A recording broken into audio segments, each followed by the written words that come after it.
प्रभु राम जो है अंगद से कह रहे हैं, अंगद और जाओ एक बार रावण को समझाओ, जाके उससे कह दो किसी भी स्त्री को कुदृष्टि नजर से नहीं देखना चाहिए और वो सीता को सम्मानित पूर्वक मुझे लाके सौंप दे।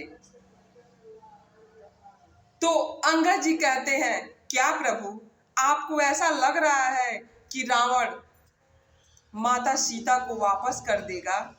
आपको ऐसा लग रहा है कि वो समझाने पर मान जाएगा? ऐसा नहीं हो सकता है। तो प्रभु कहते हैं, एक बार तुम जाकर तो देखो। जब जाकर कहते हैं अंगद रावण से कि रावण, मैं राम का दूत हूं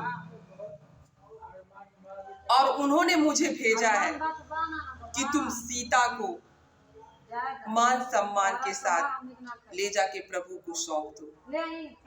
तो अंगद कहता है, रावण कहता है, अंगद वो वनवासी पत्नी के वियोग में इधर उधर भटक रहा है, वो मुझे क्या संदेशा भेजेगा, तुम उसका दूत बन के आए हो। तो अंगद जी कहते हैं कि आप अपने से बलवान किसको मानते हैं? तो रावण कहता है, खरदूषण को। तो अंगद जी कहते हैं कि खरदूषण को मारा कौन था? राम। उसी राम का मैं दूत हूं जो बाली आपको 6 महीना तक बंदी बना के रखा था। मैं उसी बाली का पुत्र अंगद हूं। पर बाली को मारा कौन था? तो राम। मेरे पिता बाली मरते समय मेरा हाथ प्रभु के हाथ में सौंपे और कहें कि हे प्रभु, मैं तो दुराचारी था, पर मेरे पुत्र को आप अपना दास समझिएगा और हमसे कहें, पुत्र तुम प्रभु के चरणों का दास बनकर ही रहना और तुम्हारे नाम होंगे, कीर्ति फैलेगी। और अंगद जो है प्रभु राम के चरणों के दास बन गए। मैं उसी बाली का पुत्र हूं। मेरे पिता जानते थे कि तुम बलवान हो, तो मेरे पिता ने क्यों नहीं तुम्हारे हाथ में मेरा हाथ सौंप दिया?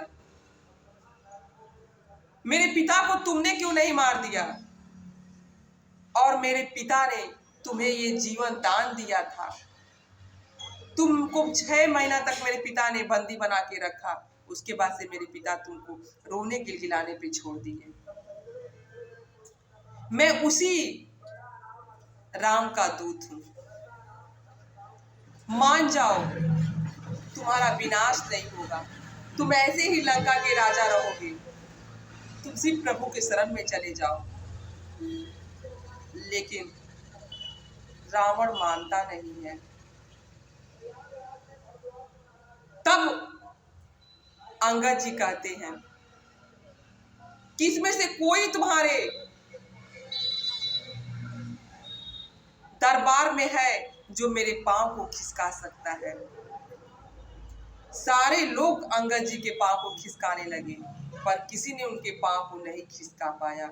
तब रावण स्वयं आता है और अंगद के पांव को जब पकड़ता है तो अंगद जी कहते हैं, ना ना, तुम मेरा पांव मत पकड़ो, तुम प्रभु श्री राम के पांव को पकड़ो, प्रभु श्री राम के शरण में जाओ। क्योंकि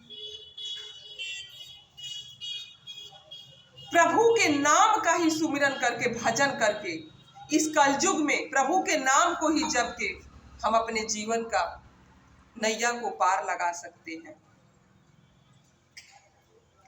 देना है तो दीजिए जन्म जन्म का साथ, देना है तो दीजिए जन्म जन्म का साथ, मेरे सर पर रख दो बाबा अपने ये दोनों हाथ, देना है तो दीजिए जन्म जन्म का साथ। अरे जाना है तो उसके शरण में जाओ जिसने विधाता ने तुम्हें भेजा है, जिसके शरण में जाने से तुम्हारे सारे पाप दूर हो जाएंगे, सारे कष्ट दूर हो जाएंगे। उनके शरण में जाओ। लेकिन अंगद जी के लाख कहने पर भी रावण को समझ में नहीं आता है। जब विनाश की घड़ी आती है तो बुद्धि विपरीत हो जाती है। वैसे ही जब विनाश की घड़ी आई तो रावण की बुद्धि विपरीत हो गई थी, जो इतना विद्वान था। लोग कहते हैं कि पत्नी की बात को नहीं माननी चाहिए, लेकिन सही समय पर जब पत्नी सही राय देती है तो पत्नी की हर बात को नहीं माननी चाहिए, लेकिन कुछ ऐसी भी बात होती है जो पत्नी की बातों को माननी चाहिए।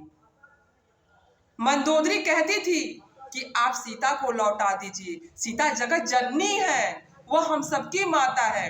लेकिन रावण को लगता था कि सीता को इसलिए मंदोदरी कह रही है कि सीता कहीं हमारी धर्म पत्नी बन जाए तो मंदोदरी को हमारी दासी बनना पड़ेगा। लेकिन सीता, मंदोदरी जो था वो सती थी, वो जानती थी कि अब लंका का विनाश होगा। जापर कृपा राम के होई, तापर कृपा करे सब कोई। जब जिसपे प्रभु की कृपा होती है उस पे सारे लोग कृपा करने लगते हैं, लेकिन जिसपे प्रभु की कृपा नहीं होती है उस पे कोई कृपा नहीं कर सकता है। इसीलिए हमें सब कार्य को छोड़ के प्रभु का सुमिरन करना चाहिए, प्रभु का ध्यान करना चाहिए। बोलिए सियावर रामचंद्र की।